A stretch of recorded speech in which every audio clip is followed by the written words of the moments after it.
দাঁড়াও।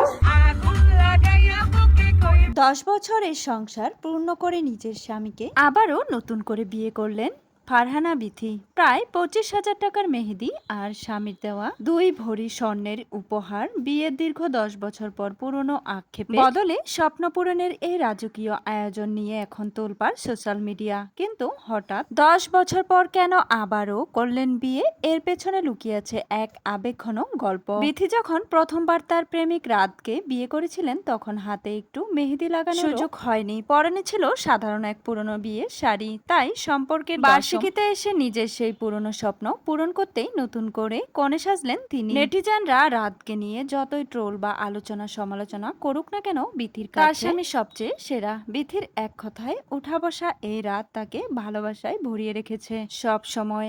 আর বিথি ও স্বামীর এই নিবেদিত ভালোবাসার প্রতিনিয়ত প্রকাশ করছেন গভীর কৃতজ্ঞতা। তবে এই বিশেষ অ্যানিভার্সারিতে বিথির পেছনে রাদের খরচের অঙ্কটা শুনলে কিন্তু চোখ কপালে উঠবে যে কারো। হাত পা এবং পায়ের তালু জুড়ে বিথি যে গর্জিয়াস মেহেদি পড়েছেন তাতেই খরচ পড়েছে প্রায় 25,000 টাকা। আর ভালোবাসা আরো গাঢ় করতে রাত তার স্ত্রীকে সারপ্রাইজ হিসেবে উপহার দিয়েছে 2 ভরি স্বর্ণ। এক সময়ে পুরনো শাড়িতে শুরু হওয়া ভালোবাসার গল্পটা আজ 10 বছর পর এক রাজকীয় রূপ নিল। ফারহানা বিথি ও রাদের এই রূপকথার মতো উদযাপন আপনার কেমন লাগলো অবশ্যই কমেন্টে জানাতে একদমই ভুলবেন না।